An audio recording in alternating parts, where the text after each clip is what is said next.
Welcome everyone to the SciCEP Partnership Lecture. So SciCEP is the Southeastern American Indian Cancer Health Equity Partnership. This is a collaboration between the community outreach and engagement teams at the NCI Comprehensive Cancer Centers at Duke, UNC Lineberger, and Wake Forest. And the goal is to understand and address the cancer-related health needs of American Indian communities within all three of our catchment areas and beyond. Next slide. So we're pleased today to have an outstanding speaker that will be talking to us for the third lecture in the series for today. So hope you all have a good time listening. Can you go to the next slide? All right, so I will present Dr. Hannah Woriax. She is a native of Robeson County and a member of the Lumbee tribe. Dr. Woriax practices at the Duke Cancer Network affiliated Scotland Cancer Treatment Center and Gibson Cancer Center, two rural cancer centers in Laurinburg and Lumberton in North Carolina. Dr. Woriax received her medical degree at East Carolina University in Greenville and then did a general surgery residence in Roanoke, Virginia, followed by a fellowship in breast surgical oncology at the University of Alabama at Birmingham, which she completed in 2021. Her clinical and research interest is in the management of high-risk patients and patients with benign breast lesions. She hopes to pursue research that focuses on tumor genomics, patient education, and narrowing disparities due to access in rural areas. The title of her talk today is Bridging the Bench and the Bedside, the amalgam of academic medicine and its effects on a cancer patient experience.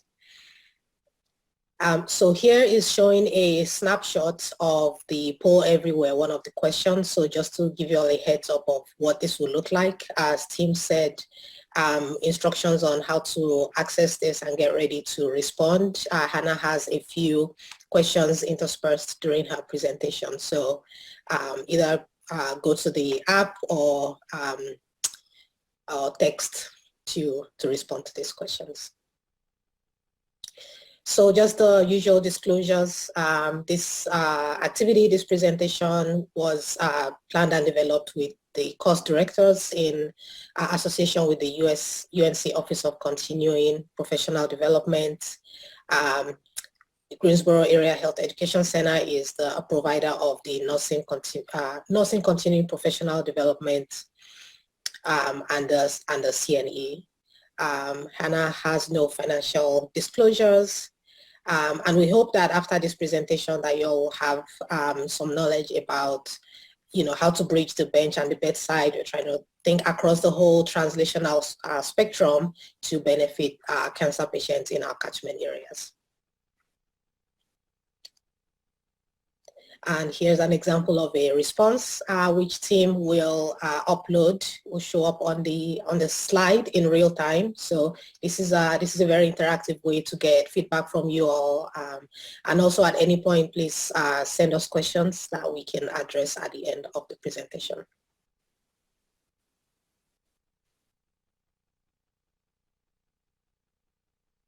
Okay, with that, Hannah. All right, good morning, everyone. I'd like to welcome everybody to this presentation. I've tried to make it as applicable across multiple groups, but we will be in particular talking about Native American health this morning and how the research community affects us as natives as a whole. I'd like to begin by thanking Duke, UNC, and the Wake teams for working together to make this presentation possible. And we're going to talk about how we can bridge the bench and the bedside and how academic medicine as a whole involves multiple groups, both clinician and researcher alike, and how these groups affect our cancer patients on a day-to-day basis. And then, as I said, specifically about Native American cancer patients. So if you have any questions, please feel free to ask. I do not have any relevant disclosures. Next slide. Our objectives, we're going to go through how your research efforts affect our patient experience. Do they affect the patients as we think they do? Or is there something that we're missing? Those will be the gaps within our reach. What are we missing? How do we change things to where we pick up the pieces that we're sort of leaving behind? And then to me, it's sort of like med school. Everybody used to get very frustrated when you wouldn't know something that they expected you to know when they asked the question. And to me, it was sort of, how am I supposed to know what I don't know? And in my mind, when we think about things from a research aspect, that's also what we need to be asking, right? Is there's obviously something that we're missing. How do we know what we don't know? How do we find the answer to that question? And then tangible changes that we can enact on our patients based on the different types of research that we conduct at multiple different levels. Next slide. We're going to start with a few case studies and talk about landmark clinical trials and how they've affected our patients on a day-to-day basis in the breast cancer world. Since that's the world I live in, that was the easiest for me to sort of make some analogies for today. So our first patient we're going to talk about is Miss C. She's a 62-year-old female, past medical history of hypertension and GERD. So luckily she's very healthy overall. Had a lesion identified on screening mammography. She has left breast invasive ductal carcinoma present at 3 o'clock, and it's fairly posterior, close to pectoralis. On exam, you don't feel any lymph nodes, and you know it's 1.5 centimeters.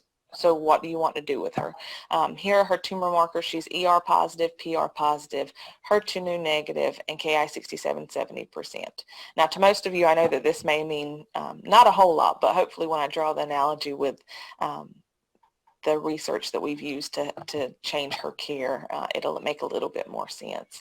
We took her to the OR and did a left mastectomy and sentinel lymph node biopsy, and our final pathology showed negative margins, and 2 out of 3 lymph nodes were positive for metastasis. So are we done from an operation standpoint? Historically, when we had patients that had lymph nodes that were positive, we went back and did a full axillary lymph node dissection based off of that information. Do you guys think she needs another operation?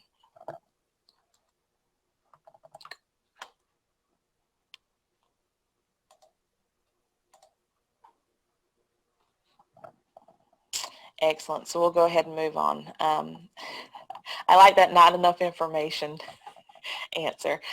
We used to think that was the case, that we didn't have enough information. We didn't have enough data to make an educated decision, and we sort of acted based off of what we thought was the conservative way or the safe way to treat patients. So the Z11 trial was designed solely around how to answer this question for us.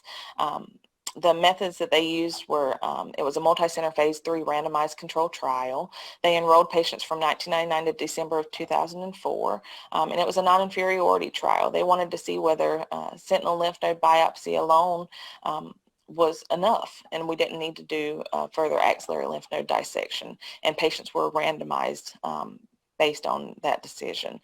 To enroll into the trial or to be eligible, you had to have a T1 or T2 tumor, and you had to be clinically N0 before your operation, and you had to receive breast conservation.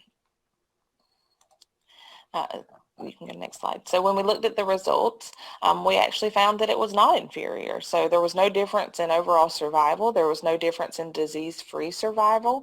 And we actually hurt patients sometimes by doing axillary lymph node dissection because it's not a procedure that comes without a certain level of morbidity. Lymphedema is a condition that if patients have to experience that and deal with that for the remainder of their lifetime, if there's any way we can save them from the morbidity associated with that, that would be our preference. So this trial showed us that vast majority of those patients, their outcome does not change at all from doing an axillary lymph node dissection, and that can be omitted from their treatment. So that's just one of the many examples. We'll go over a few more. Okay. To the next slide. So then the other question is, does she need axillary radiation because she had positive lymph nodes? And when we looked at that, sorry, go ahead and answer.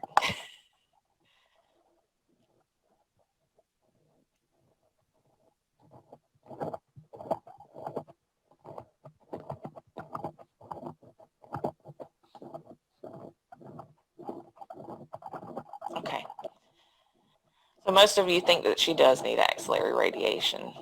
Currently, you're right. So when we looked at the Amorous trial, they asked whether we thought that radiation was enough if these patients did not need axillary lymph node dissection. So not just the surgical option, but whether the radiation option would be enough for these patients as a whole.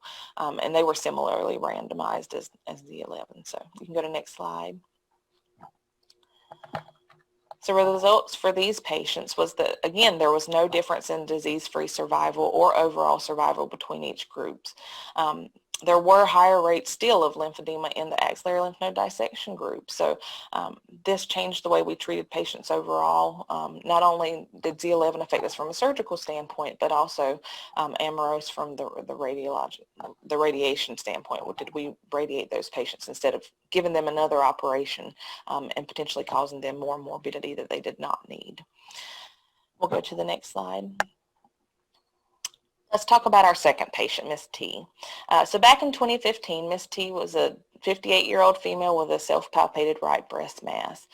She had her diagnostic workup and you found a 2-centimeter right invasive lobular carcinoma. She didn't have any clinical lymphadenopathy, and her tumor markers were as you see on the screen. She was taken to the operating room, for a right breast lumpectomy and a sentinel lymph node biopsy. Her margins were clear and her lymph nodes were negative. She did not receive chemotherapy at that time because she had a hormonally sensitive tumor, and she did not see a clear benefit without any data being presented to her that chemotherapy was necessary.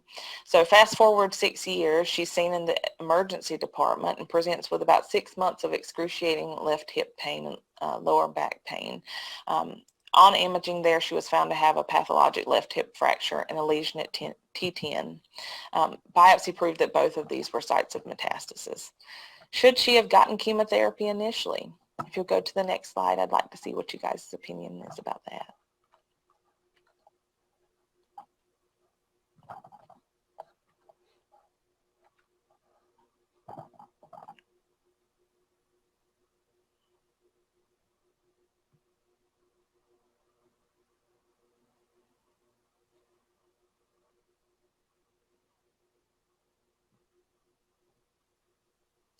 So it seems that most people think, yes, she should have received chemotherapy. To be fair, I sort of set you up for that response, right? I gave you recall bias. You know now that she had a cancer that seems like it was inadequately treated because she had evidence of metastasis a short period of time later. In clinical practice, at the time there was no way before genetic testing on tumors for us to tell whether a person would benefit from chemotherapy other than whether we knew their margins were clear, whether we knew their tumor biology was aggressive or seemed aggressive, and whether or not we knew their lymph nodes were positive, right? So the thing that came along that sort of changed how we care for patients overall was oncotype testing or genetic testing of the tumor itself to see what the recurrence score was. If you go to the next slide, the question we had after that was, who truly benefits from chemotherapy? So for Miss T, she actually had an oncotype score done when she was originally diagnosed, and her original oncotype score was 13. So she fell in that category of, does she really need chemotherapy? Will she benefit at all? And that was why there was no really compelling evidence for her to receive it at the time. When we looked at the Taylor RX study, the question that they had was essentially, is this an accurate way to assess these patients? Should those patients that are in the in-between, so they're not low risk score, they're not 0 to 10, they're not high risk score, they're not 26 to 100, they're that in-between. Should we be treating those patients with chemotherapy, or is that over-treatment? And that's the category that she would have fallen into, is this over-treatment or not? So Taylor RX randomized those patients into a arm that received only endocrine therapy, and then an arm that received endocrine therapy as well as chemotherapy. Next slide. The results of that trial showed that for invasive disease-free survival, and distant relapse-free survival, there was no significant benefit to patients receiving chemotherapy. So it turns out really Miss T would have had this metastasis based off of the data that we have even now. And when you look at age, recurrence score, and chemotherapy treatment interaction, there would be some benefit to women that were 50 or younger. She doesn't fall into that category, right? So I don't know that that would have, her course would have been changed at all. Next slide. There were a couple of other endpoints that they looked at, and they talked about distal recurrence rate. And when you think about it, that's what her scenario, right? but it would have been similar this far out regardless of whether she would have gotten chemotherapy or not. So we know based off of the data we have now, we probably wouldn't have treated her any differently. Next slide. The next patient, Miss T squared, if you will. She's a 58-year-old female with the same self-palpated right breast mass, 2 centimeters, invasive lobular carcinoma, no nodes on exam. She's taken to the OR for a right breast lumpectomy, sentinel lymph node biopsy. Her margins are clear, but she has 1 of 3 lymph nodes positive. So should she receive adjuvant chemotherapy? And I'll keep her oncotype a secret for a moment too. What do you guys think?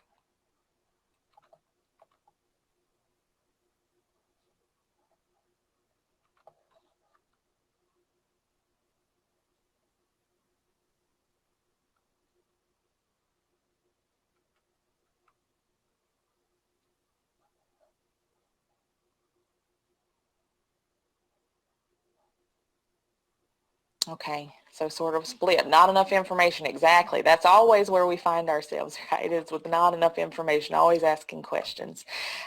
So when we look at her and look at the RX funder trial, they ask questions about these patients specifically with 1 to 3 positive lymph nodes, and her recurrent score was 22. So she's right at the cusp of being high risk, but not really, right? So we say, what do we do with this patient? What is our best next move? And the RX funder trial was to elucidate that for us. And our primary endpoint for this was disease-free survival. Next slide. Next slide. There we go. So it found that postmenopausal women with hormone-positive, HER2-negative breast cancer that had 1 to 3 nodes and a recurrent score of less than 25 didn't get any better benefit from chemotherapy on top of their endocrine therapy, and safely can avoid adjuvant treatment with it. However, premenopausal women with these characteristics had a 45% relative risk reduction in invasive disease-free survival. So it did show us that for premenopausal patients, there is a benefit to giving chemotherapy, which still is not her, right? So that poll, if I don't know if we can show our results again, but I wonder now, knowing that information, whether that would change some people's minds. Right, so you guys sort of were on top of it to begin with, right? You had the right answer for the most part. Those that answered no. I don't know why you made that choice, but it was probably the choice that we would make for her clinically. We'll go to who does all of this data apply to. So all of this data is well and fine, right? But the question is, who are these patients that we're still missing? Because women are still dying of breast cancer every day, right? So we know that we don't know everything. Every clinical trial we do does elucidates something for us, answers one of our questions, but it sort of leaves us with 4 or 5 more. And then when we look at these patients, is this data applicable to everyone? For me, I just moved home. So I live in rural North Carolina. I am Native American, came back to serve our largely Native American population. Does this data apply to my patients? When I educate them and I give them all of the options, am I giving them a fair shot when I present this data? Next slide. So someone else asked that same question and looked at the Taylor RX studies and looked at them by demographics to see how patients did and whether it made any difference.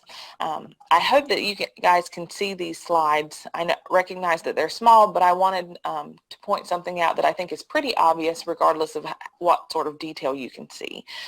So they looked at the patients on terms of white, black, Asian, and other.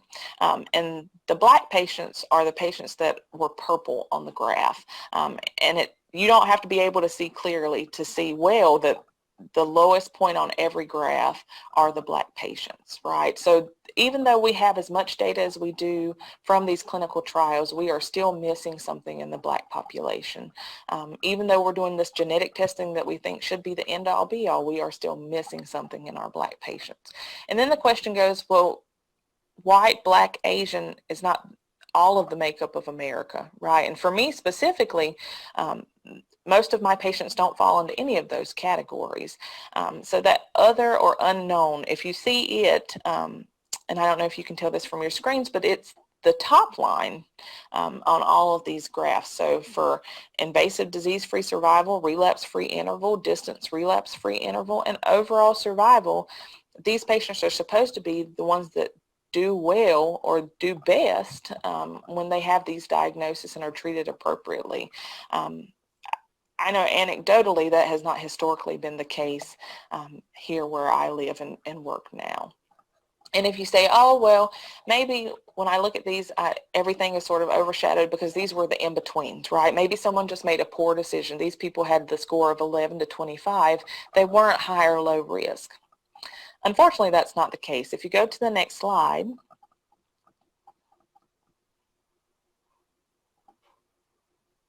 they looked at the entire cohort. And throughout the entire cohort, that trend of the Black patients doing worse overall and the other patients seemingly doing better than everyone else still persisted even when they looked at the cohort at large. So what is the truth? What are we missing? Is there more here than our genes can explain? Well, we know there is, right? If you go to the next slide, we'll talk about who has the data. Is there data out there? Does it exist for my patients? If it doesn't, then why is that the case? What are these gaps that we've identified now? And how do we fill them? Do we need to look at our data differently? Do we need to consider that even if we analyze the data, there's something else there that affects our patients as it would our Black patients? And is there something that we can change? How do we get them better access to care or some other feature that can help fight this process within our Native communities? I've sort of given this away, but I was curious about what you guys thought about the least represented group in clinical data. Yep, right as rain. So the Native American experience, the land of other. So unfortunately, even though this is our homeland, we have no other Native country, right? We are from this country, and over time, people have only added to our melting pot. We still have the lowest amount of data within the country. There is nowhere else to better test us, right? We exist mostly here. But the question is, how would that look in current academia? How can we do that research analysis? How can we come up with those studies for these patients? And why does it matter? When you look at the state of North Carolina, there are 8 state recognized tribes in North Carolina as a whole. That's 184,000 individuals and about 2% of the population. And people would say, gosh, such a small percentage, right? Why does this data matter? And how am I ever going to find enough power to make these studies matter? And even though it seems like a small percentage, when you examine our specific catchment areas, so the catchment areas of Duke University, UNC, and Wake Forest, really these tribes fall in all of those catchment areas. And they all include very large Native populations. I can tell you just anecdotally, all of my Native friends from my tribe as well as other tribes, when they look to who treats them at large, who is involved in their health care, it's those 3 main universities. There may be an outlier that is seen at another institution that's not serviced by those 3, but for the most part, we have a huge hand in the Native community. So if anyone was going to be able to solve these problems, if anyone was going to be able to have a study that was well powered enough to mean something for our patients, it would be us 3 together. Can you go to the next slide? So the question is, how do we fix this problem for us, right? And really this is essentially a multi-layered issue. We need to talk a little bit about classification and how we're classified not only in the data but in the chart, and how we classify ourselves as individuals. And then we need to talk a little bit about the epigenetics of things, as well as access and then some action items that we can implement across our catchment area to change things for patients. So when we look at misclassifications or how historically we have been classified, even in the demographic slides that I used earlier in the presentation, people usually look at white, Black, Asian, and the other race that you'll largely see is Hispanic. And part of the issue with that is that from our standpoint, our heritage and our ethnicity and our race are very different things in Native America, and can sometimes all be the same, but a lot of times for most of our patients are not just one individual entity. And then there's data bias relative to this, and we'll talk a little bit about that.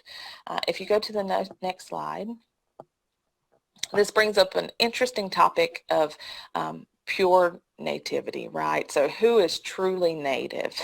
And this is a very testy subject among natives as a whole, because when we begin the conversation surrounding purity of tribes or purity of Native Americans in general, we move into the realm of blood quantum. And anyone who knows anyone from a Native tribe or knows a Native American individual, when you start mentioning things about blood quantum, people sort of start to get on edge. It's the ideal that you can belong to a tribal community if you are a certain percentage within your ancestry or your lineage. And this is truly against all of our traditional practices and is only an implementation of how to categorize us for documentation purposes. There's no sort of way to sugarcoat that. That's historically what it's been used for. And you will notice that there is no other group in America that has to sort of legitimize their lineage to be recognized as what they claim to be. I've never told anyone that I was Native American and they not asked, okay, well, how much?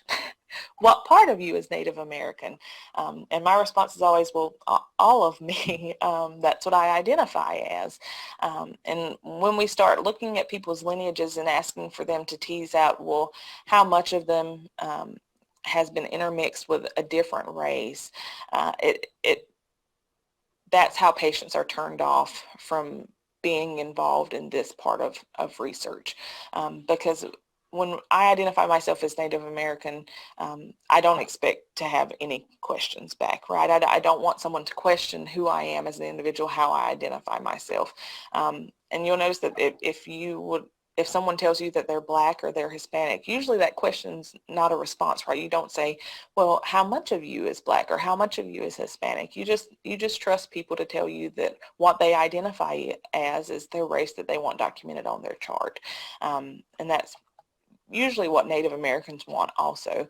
But if you go to the next slide, it actually gets a little bit more muddy, and especially in our area. So as we know historically, marginalized groups survive by relying on each other through difficult times. This led to many individuals of separate races and ethnicities intermarrying, having romantic relationships, and having children together. However, I would encourage you to recognize that this does not make an individual any less of what they identify as. It may skew data in this traditional sense, but what people identify as, to me, should be what is recorded in their chart to what they are analyzed as. And when we start trying to tease that apart, we get into the epigenetics of things, right? Because we know historically most people that identify as African American are not what, in the same sense, purely African American, right? And we know that's true for most individuals, regardless of what they identify as primarily, when we talk about purity standards, it's sort of ludicrous in that way, right? No one can trace their lineage back hundreds and hundreds of years to prove that they are one thing or another. So it's sort of an illegitimate question to ask someone of any race. The other thing that's important for us to remember is the epigenetics of things. And I think that recently we have changed the conversation around epigenetics, and luckily we are exploring this more and more over time, especially as it relates to African American populations. And it's essentially the study of how behavior and environment can affect genetic expression. And we know that things that have happened over time and continue to happen to minority patients affect how their health is overall, how they as individuals, how healthy they are. So when we talk about it from a Native American standpoint, there is not only the historical trauma that we need to consider and the poverty that most of these patients live in that we need to consider, but also exposures that are real exposures and are disproportionately realized within our population group. When you look at Native emotional trauma, you have to dissect that not only from past emotional trauma, but as well as present emotional trauma. And when we look at past emotional trauma, the American Indian Removal Act, colloquially known as the Trail of Tears, is something that truly still affects everyone in their daily life in Native America. And people say, well, why does that bother you?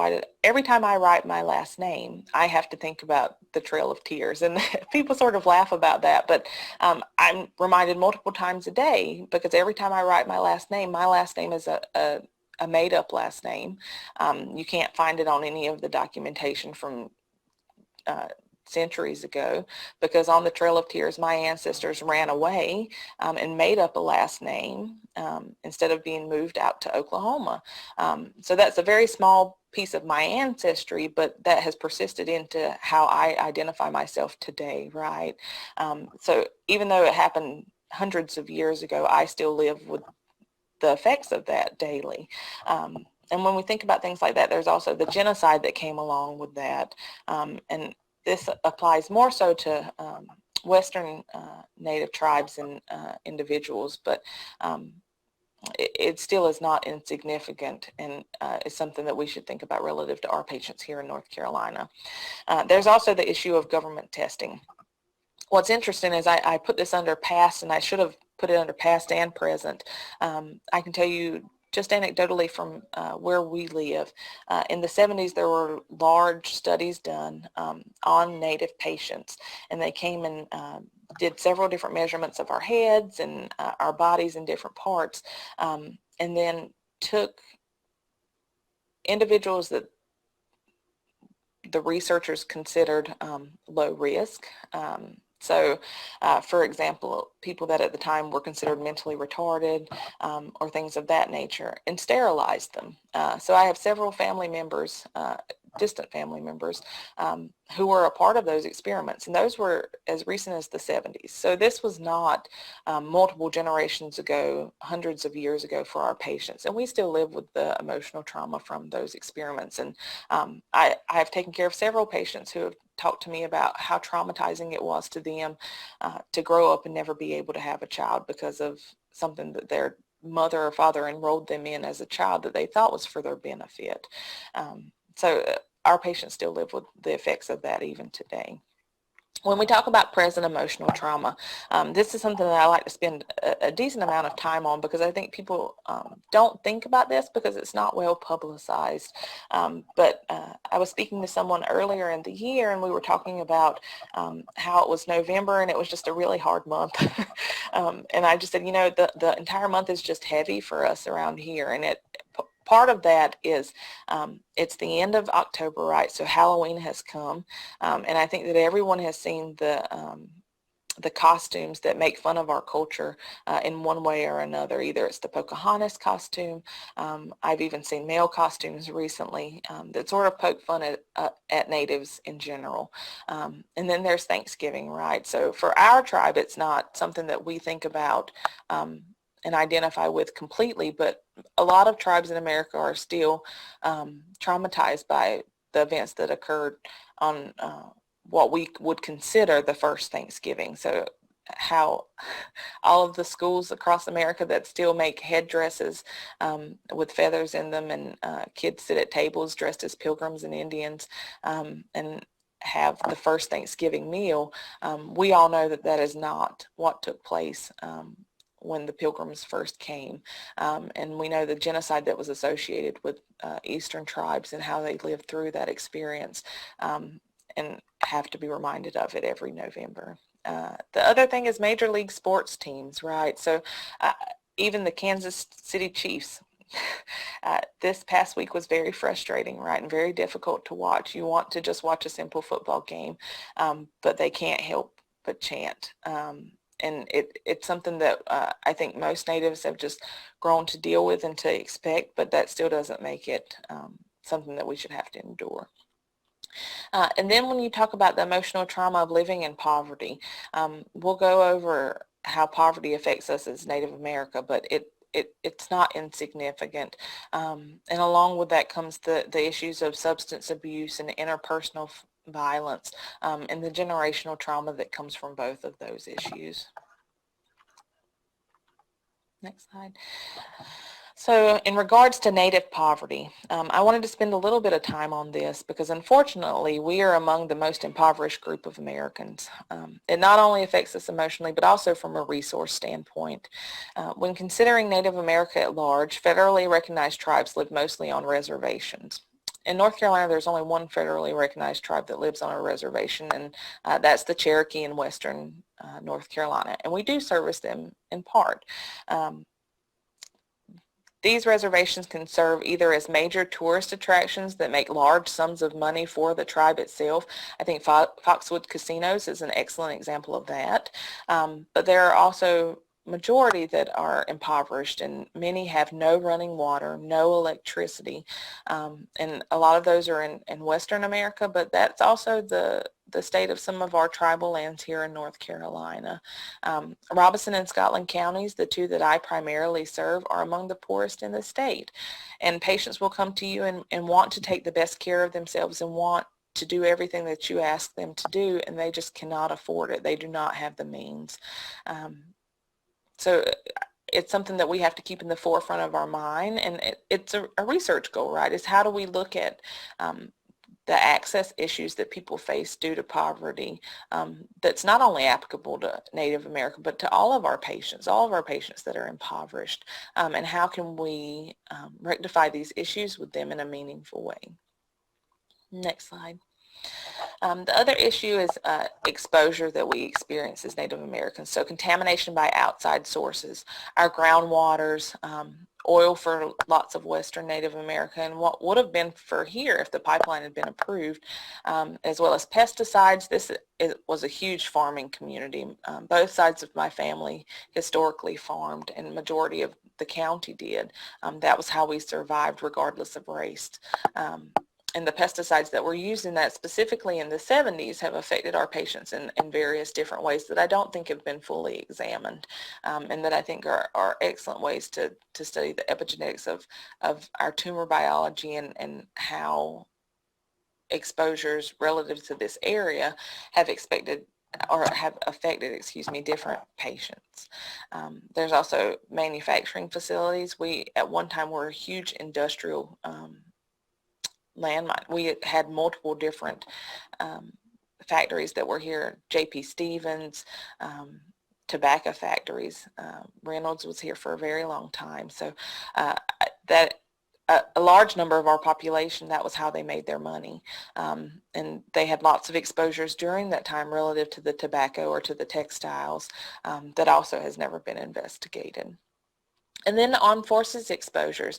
Native Americans by group had the largest percentage of their population serving in the armed forces. So I can't look at any generation of my family before myself that was not involved in some form of militia. So it has affected this area disproportionately, but has never truly been investigated from that standpoint. So when we look at disparities in cancer incidence and trends among our groups of people, we found that even when there was just a broad scope examined, there's a huge disparity between how our patients do and how white patients do. For lung and colon cancers, the incidence can increase by as little as 20% to up to 3 times that of white patients. It's also higher for us versus white patients for breast and liver cancers as well. And there's a more significant decrease in the incidence of these cancers over time in the white population than in our population also. Next slide. And then when we look at mortality, there's differences in cancer rates amongst tribes. We are not all the same, right? So it's not fair to just say, how does this affect Native America? I think we need to dig even deeper than that. We need to say, how are these tribes, and specifically these tribes that are located near each other, how are they affected by cancer? What is the prevalence, and what environmental factors may be adding to the disparities in mortality and morbidity overall. Next slide. And then the last portion is access. How do we increase access of these patients to the things that they will need once their cancer is identified to treat their cancer? How do they have access to primary care to get the screening that they need to identify these things? How do we make the screening more available?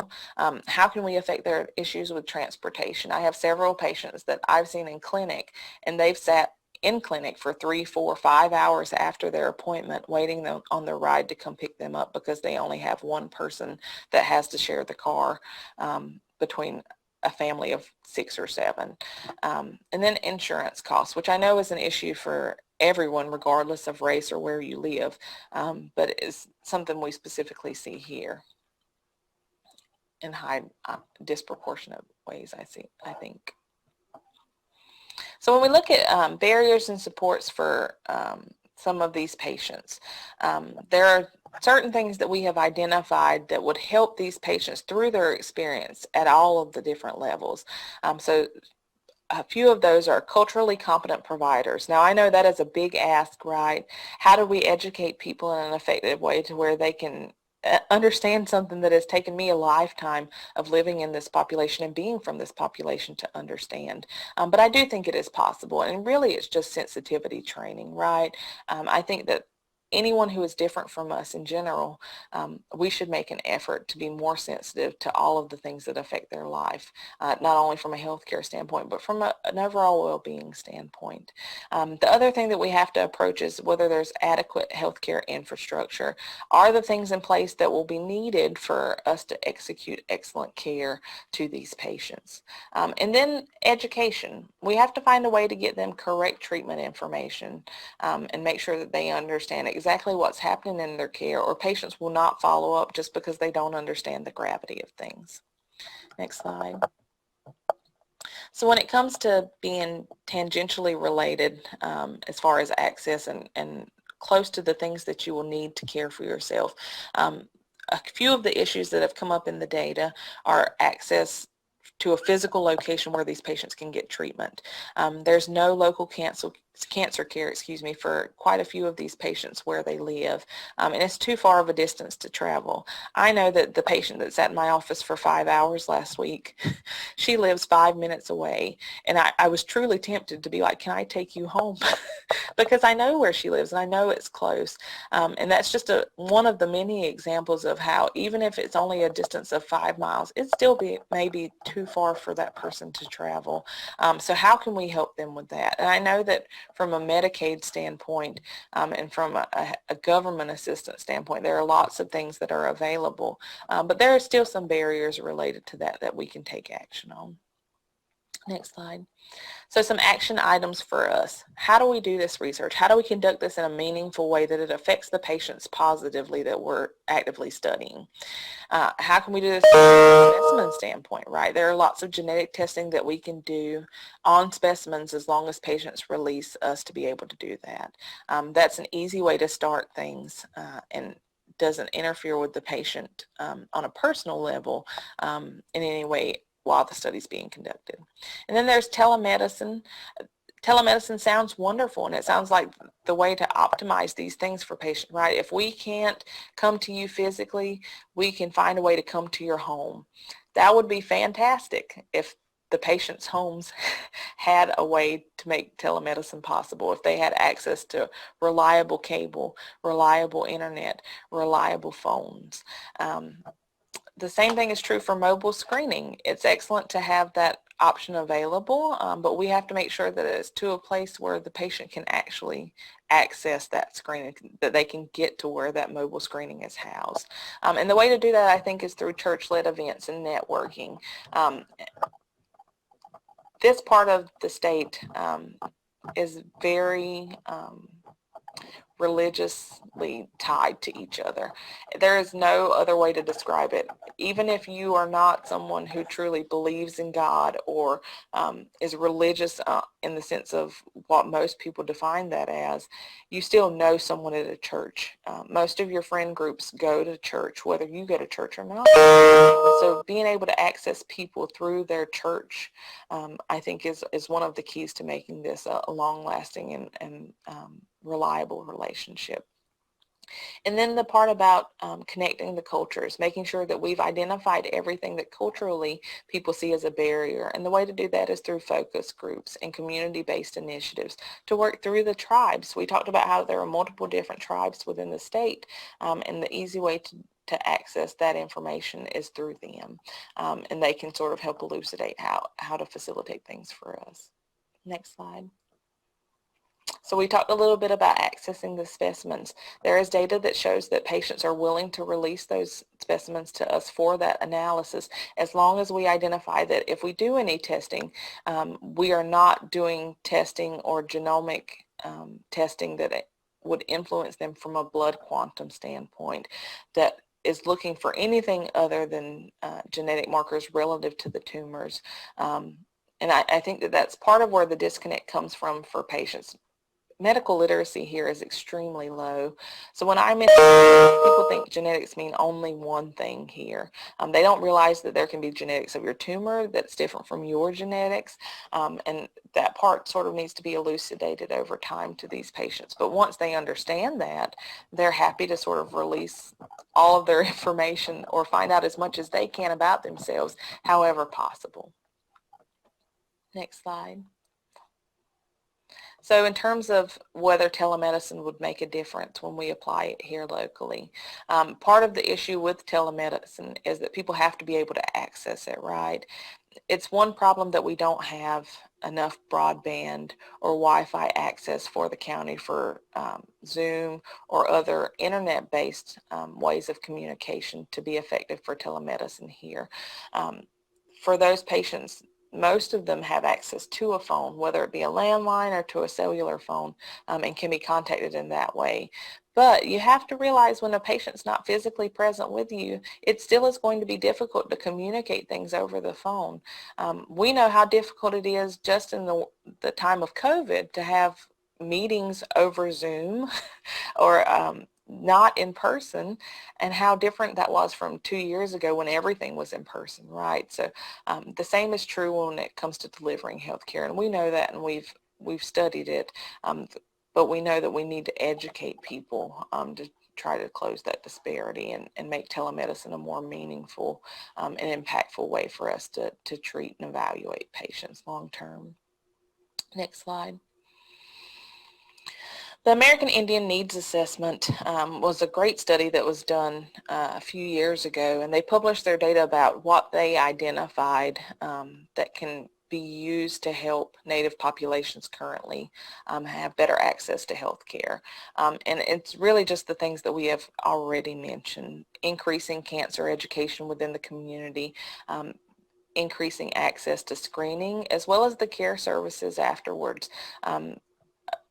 When a woman talks about having breast conservation, right, can they do the radiation that's required for that afterwards? Are they going to have someone who's able to carry them to and from their visits every day? That's something that we have to take into account when we counsel these patients as a whole.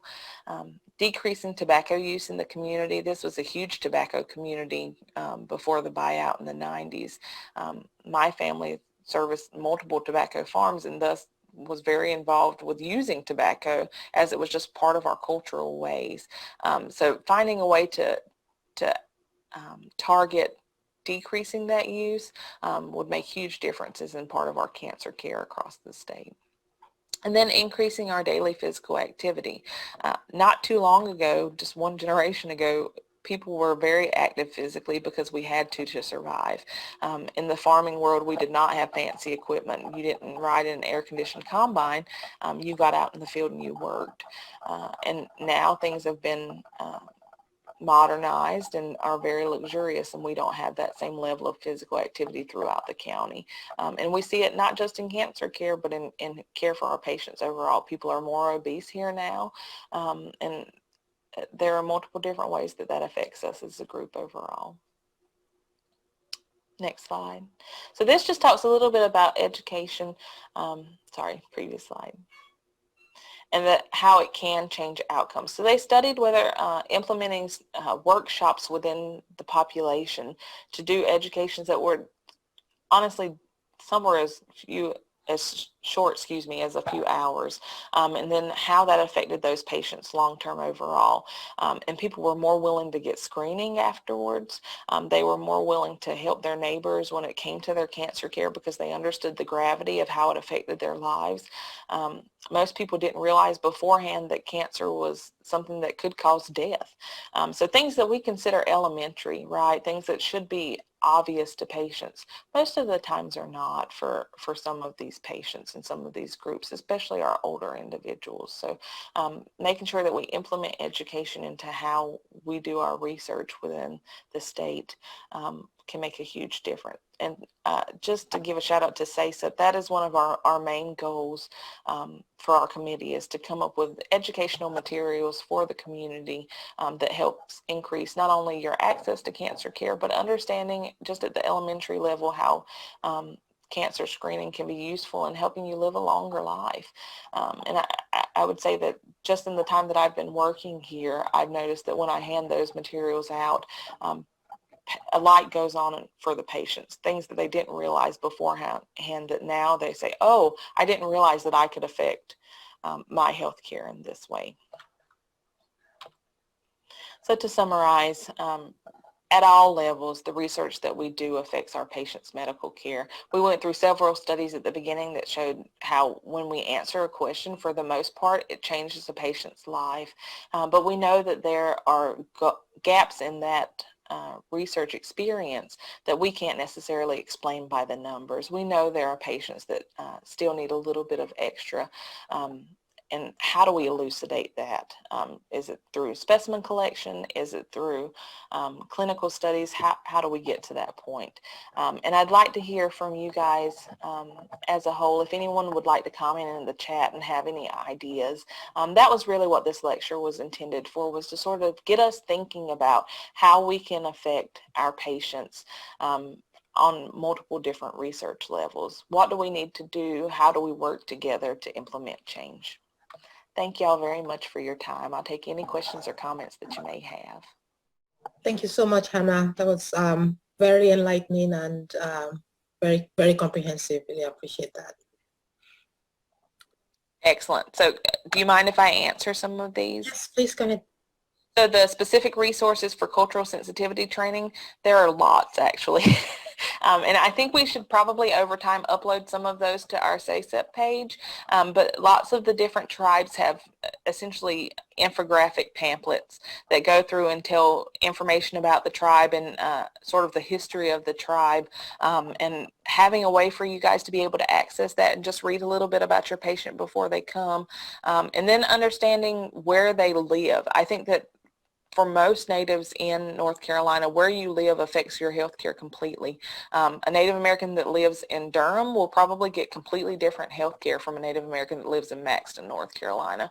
Hopefully that will not be the case forever, but right now that is the case. So I would say those two things, being able to access either ask your patient, I see you identify as Native American, can you tell me which tribe? And then being able to access that information later and say, okay, I'll use this from now on to gauge my conversations with you and sort of help educate me about how to best either educate you or learn from you, or work together to reach the goal of keeping you healthy and safe. And I think that your patient, that will work tenfold for gaining the trust of your patient, right? Because that little bit of information that you would gather from them, I could almost guarantee that most providers have never asked them that question. But it's a huge part of how we identify on a day-to-day basis. And then discussing the importance of patient navigation and how this can serve as a powerful resource to increase access to needed cancer screenings and healthcare services. Excellent point. Our patient navigators are phenomenal and completely undervalued because the work that they do is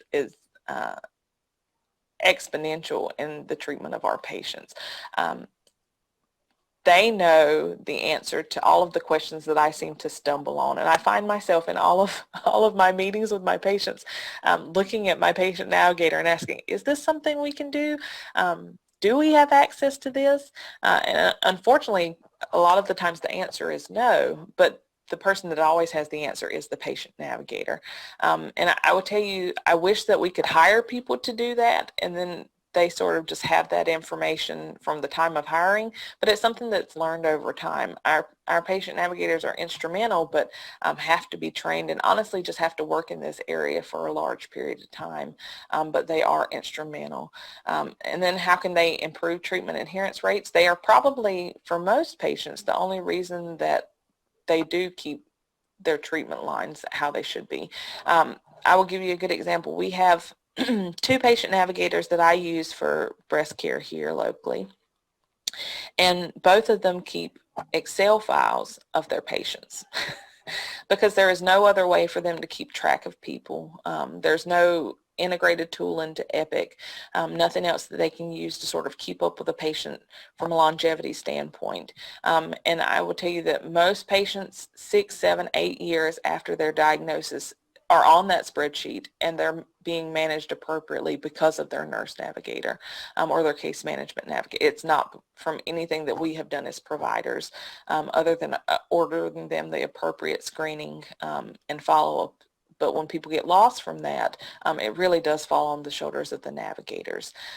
So if we could find any way for there to be something that we shared between institutions, because most patients will piecemeal their care here because they'll get what's closely available, right? So if they don't have a surgeon who can perform their colon cancer operation, but they can get their chemotherapy here locally, they'll get their chemo here and their operation elsewhere. Well, they're usually lost to follow-up from the surgeon. So when they start having a surgical issue afterwards, they have to get plugged in with another group. The nurse navigator knows all about that. They know about all of the different aspects of that patient's care. If there was some streamlined way where we could concisely keep up with each patient for that navigator and take out the human error of things, that to me would be the best way to influence them and make meaningful change in their lives, since they are so instrumental to us caring for these patients.